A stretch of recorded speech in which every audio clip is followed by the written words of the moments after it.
Hati-hati apa Pak? Hati-hati mengurus kasus. Hati-hati menangani kasus. Jangan sampai Bapak menerapkan pasal sesuai selera dan pasangan. Maka filsafat hukum itu lebih baik membebaskan orang yang salah daripada menyalahkan orang yang tidak bersalah. Hati-hati. Berat tugasnya Bapak sebagai jaksa. Mewakili negara dalam menuntut orang. Bapak salah menetapkan pasal, salah menerapkan masa depan orang, dan Bapak akan dituntut nanti di akhirat.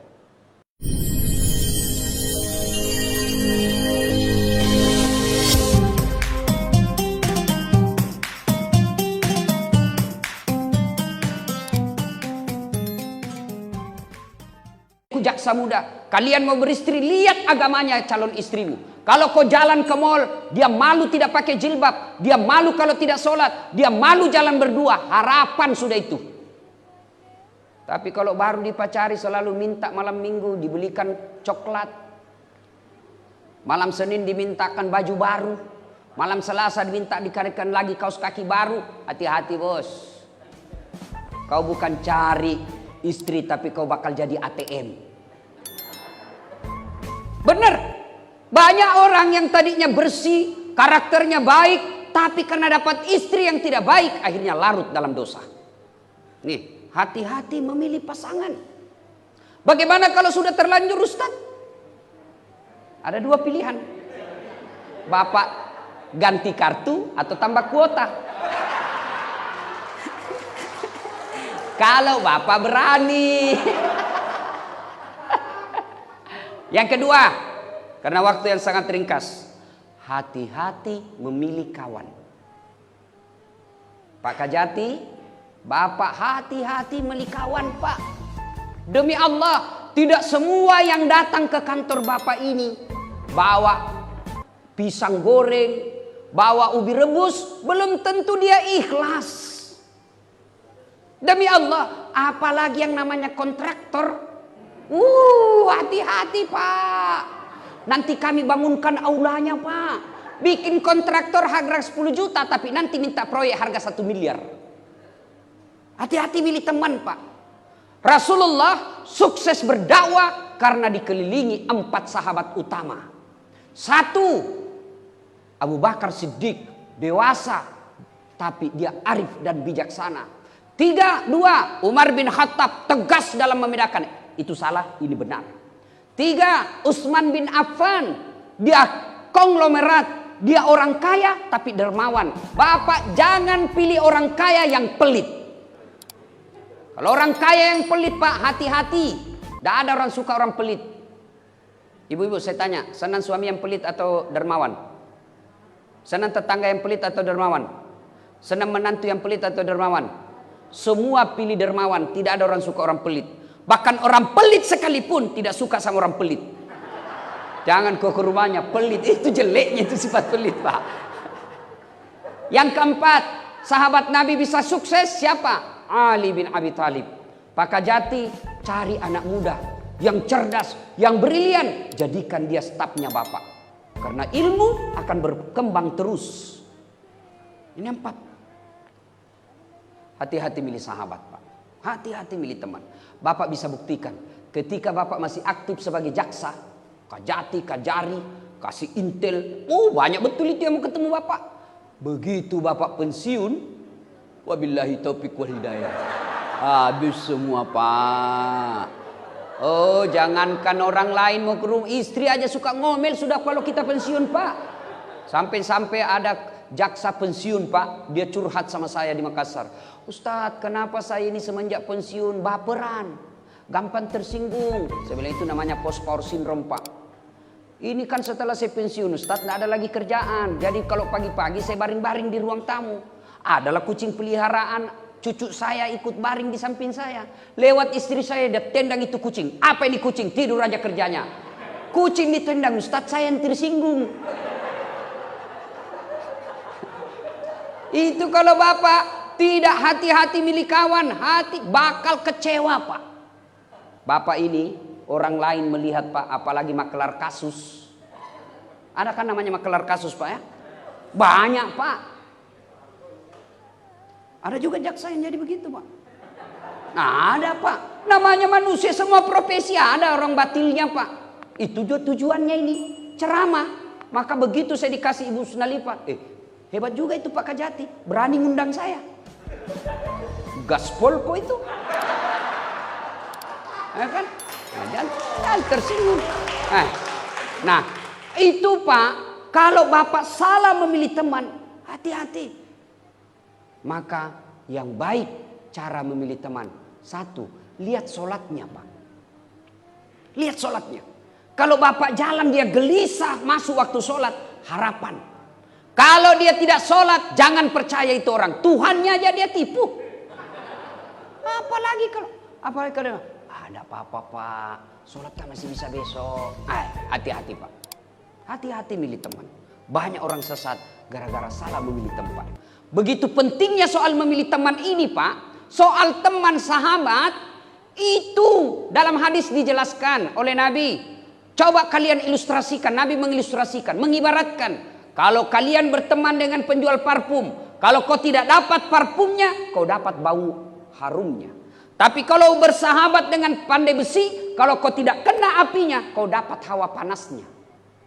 Hati-hati milih teman Pak. Bagaimana caranya Ustaz? Prakteknya Pak. Kalau ada yang datang mau jabat tangan sama Bapak, apakah dia begini atau yang begini? Kan sekarang dulu kan begini Pak, sekarang jabat tangan corona. Ya toh? Nah, begitu Bapak mau sentuh tangannya, ucapkan dalam hati, A'udzubillahi minasyaitonirrajim. Aku berlindung kepada Allah dari godaan setan yang terkutuk. Coba amalkan Pak. Begitu ada kawan, A'udzubillahi minasyaiton. Bisa jadi dia Pak mau ketemukan kita, dia bawa kasus. Awalnya dia kasih kita hidup baik Pak. Dia belikan kita mobil. Dia anak kita dibelikan tiket PP bisnis kelas. Akhirnya apa? Bapak tertekan secara psikis. 1 tahun kemudian datanglah bawa kasus. Dan tidak menutup kemungkinan Pak. Ada orang kerjanya seperti itu. Dia atur siapa nanti yang jaksa di sini. Siapa nanti. Dia sudah pelajari. Hati-hati. Yang kedua, berkaitan dengan sahabat. Itu di padang mahsyar kelak ada 7 orang dilindungi di padang mahsyar. Di mana pada saat itu kata Nabi tidak ada lagi perlindungan kecuali datangnya dari Allah. Matahari pada saat itu seolah-olah panasnya tinggal 1 jengkal dari kepala. Ada 7 golongan orang dilindungi. 1 di antaranya orang yang bertemu dan berpisah karena Allah, bersahabat karena Allah. Hati-hati milih teman. Yang ketiga, hati-hati apa Pak? Hati-hati mengurus kasus. Hati-hati menangani kasus. Jangan sampai Bapak menerapkan pasal sesuai selera dan pasangan. Maka filsafat hukum itu lebih baik membebaskan orang yang salah daripada menyalahkan orang yang tidak bersalah. Hati-hati. Berat tugasnya Bapak sebagai jaksa. Mewakili negara dalam menuntut orang. Bapak salah menetapkan pasal, salah menerapkan masa depan orang. Dan Bapak akan dituntut nanti di akhirat. Kalau Bapak tidak sholat, tidak puasa, gampang tobatnya Pak. Bapak dosa kepada Allah, gampang tobatnya. 1, menyesal. 2, mengakui. 3, tidak mengulang. 4, ganti kebaikan. Kata Allah, dosa apapun pasti saya ampuni. Wala tayasu min rauhillah. Jangan kau putus asa. Tapi kalau Bapak dosa kepada seorang manusia, Bapak bukan cuma 4 syaratnya ini, Bapak datang minta maaf sama orang yang pernah Bapak zolimi. Seperti Pak Kajati. Itu kan sudah beberapa Kajari dilewati Pak ya. Saya berdoa kepada Allah, mudah-mudahan Bapak tidak meninggalkan kasus-kasus yang bermasalah di tempat itu. Kalau Bapak pensiun dan meninggalkan beberapa kasus, Bapak harus kembali nanti ke sana minta maaf. Kalau tidak sempat minta maaf dan wafat, susah Pak. Ngurusnya tobat di akhirat susah. Kita cari dulu itu. Dan kita berkumpul dari Adam sampai kiamat. Berapa triliun manusia. Orang ngantri saja vaksin kemarin di Gelora Bung Karno, Pak. Yang vaksin hanya 5 ribuan orang. Ngantrinya sampai sore belum tentu dia dapat. Ini dari Adam sampai kiamat. Ngantri kita, Pak. Menunggu giliran dan dipanggil satu demi satu. Dan pada saat Bapak menunggu giliran untuk dipanggil, Bapak pikul semua barang-barang kantor yang pernah Bapak ambil. Sudah ditulis inventaris kantor Kejaksaan Tinggi Jawa Tengah. Ada di rumahnya Bapak. Oh, itu disuruh pikul nanti itu, Pak. Yang ketawa, saya serius ini, bos. Maka yang pernah ngambil-ngambil barang-barang kantor, Pak, kasih kembali besok. Selama kau tidak kasih kembali, disuruh pikul, Pak. Suruh pikul. Pikul mobil, pikul meja, printer, kertas 10 rim, meja, Bapak pikul semua. Lewat security, wah ternyata Bapak yang ngambil. Saya yang dipecat. Hati-hati, Pak. Benar, Pak. Dan pada saat itu Allah menyediakan ruang VVIP, di mana pada saat itu tidak ada lagi perlindungan.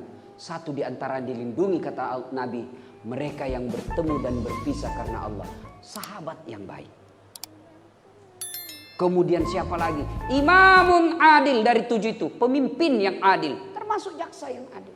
Maka begitu Bapak mau melakukan, tidak mungkin tanpa pertolongan Allah. Maka doa yang paling harus Bapak selalu panjatkan minimal 5 kali sehari semalam. Setiap Bapak sholat, baca itu doa. Ya Allah, tunjukkanlah yang hak adalah hak. Dan berikan kesanggupan kepada saya melaksanakan yang hak itu. Dan tunjukkan yang batil adalah batil. Dan berikan saya kemampuan memerangi kebatilan itu. Bapak harus amalkan. Tapi kalau Bapak tidak pernah berdoa, bagaimana mau berdoa, sholat aja tidak pernah.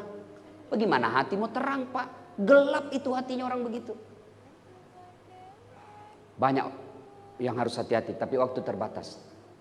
Berikutnya, hati-hati, Pak, menerima duit. Hati-hati, terutama nih ibu-ibu. Kalau Bapak dapat bawa duit, Bu, jangan langsung alhamdulillah, tanya dulu dari mana ini, Pak. Biasanya, Pak, gajimu cuma 5 juta. Ini kok jadi 5.500.000. Dari mana 500? Halal tidak? Kalau halal, masukin. Kalau haram, Bapak makan sendiri. Jangan kasih makan saya dan anakku, saya tidak mau. Itu baru istri yang soleha. Bisa, Bu? Bisa, Bu? 500.000 bisa, 50 juta pret. Langsung sini deh, sebentar aja kita tobat. Hati-hati, Pak. Rezeki, kalau bukan rezekinya Bapak, tidak akan masuk ke kantongnya Bapak. Kan itu ada 3 rahasia Allah. Tidak boleh kita campuri, kata Allah. Hak prerogatif Allah. 1, jodoh. Biar Bapak 7 tahun pacaran, ndak jodoh, Pak, ndak ketemu. Cakep betul suaminya, kayak artis. Jelek betul istrinya. Jodoh, bos. Jodohnya itu. Kedua rahasia Allah, ajal. Biar Bapak mau sekali mati, tidak tiba ajalnya, tidak mati. Kan ada orang 3 kali dapat suami sama istrinya selingkuh. Dapat pertama, istrinya mau bunuh diri. Dia minum racun. Ternyata karena buru-buru, lebih banyak masuk di hidungnya daripada mulutnya. Muntah-muntah, tidak jadi mati. Ketahuan lagi kedua kalinya, dia lihat racun gagal, akhirnya dia ambil pisau. Dia iris surat nadinya, ternyata pisau yang dipakai pisau tumpul. Tidak jadi lagi mati. Ketahuan lagi ketiga kalinya, dia lihat racun gagal, dia ingat pisau gagal, akhirnya apa? Dia lompat masuk ke dalam sumur belakang rumahnya. Dia lupa waktu itu musim kemarau. Tidak ada airnya sumur, Pak. Kalau tidak ajal, tidak bakal mati.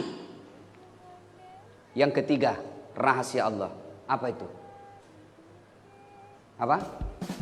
Rezeki. Kalau bukan rezekinya Bapak, tidak bakal. Allah sudah atur. Bapak tidak usah cemas. Bapak sarjana hukum kok, jaksa lagi. Tidak mungkin Bapak mati kelaparan. Tidak mungkin. Lalu apa yang membuat kadang-kala kita tidak bisa, kadang-kala kita menghalalkan segala cara? Karena gaya hidup Bapak melebihi gaji oleh negara. Kalau bapak gajinya cuma 5-7 juta satu bulan, hiduplah 5 juta per bulan. Pasti masih ada sisanya 2 juta. Ini ibu-ibu nih, kalau gaji suami cuma 7 juta satu bulan, ibu gaya hidupnya 6 juta. Pasti ada syukurnya. Tapi kalau gaji suami 7 juta, gaya hidup 10 juta, pasti ngutang. Apa operasionalnya, prakteknya? Kalau gaji suami cuma 7 juta satu bulan, ndak usah beli handphone yang 3 kameranya. Untuk apa 3 kameranya? Nah, 1 di suamimu. Bapak-bapak ndak usah beli HP yang mahal-mahal kalau memang gaji ndak memenuhi. Karena nanti bapak diminta dikasih kamera yang mahal-mahal, bapak jadi terbebani. Gaya hidup ibu-ibu. Kalau gaji suami cuma seorang jaksa 7-10 juta, sudahlah, ndak usah potong kuku di salon. Ini apa? Umurnya sudah 55 tahun, pasang gigi kawat ya. Terlambat nih bu. Ada juga istri jaksa pasang epret. Pakai soft lens, matanya biru, orang tahu matamu hitam. Ngapain lagi?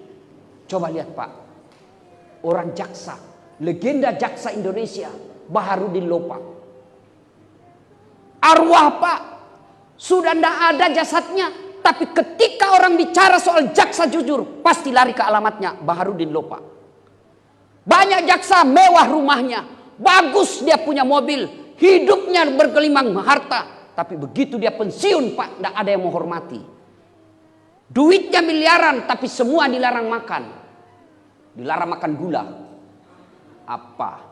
Dilarang makan nasi. Dilarang makan garam. Dilarang makan sambal, dilarang makan daging, dilarang makan ikan. Apa aja bisa dia makan? Ubi rebus. Duitnya 7 miliar, ubi rebus saja bisa dia makan pak. Kemana-mana bawa kateter. Beleng-beleng. Apa? Begitu pensiun pak, jalannya begini. Itu salah satu sebab kalau bapak menghalalkan segala cara untuk makan. Saya heran biasa kalau ada orang korupsi 1 miliar. Nanda habis kau makan itu 1 miliar. Kita paling makan, coba lihat sekali makan pak. Dan kalau bapak menjadi jaksa yang jujur, orang akan berkata, itu bapak itu hebat. Bukan cuma bapak yang nikmati, anak keturunan bapak juga akan nikmati. Terima itu, baik bapaknya dulu itu. Tapi kalau bapak tidak jujur, anak ikut jadi sial pak. Bapaknya itu jangan, bapaknya tidak jujur, anak jadi korban. Ibu bapak saudara-saudara sekalian, terakhir karena waktu yang terbatas, pak, jangan lupa selalu berdoa kepada Allah.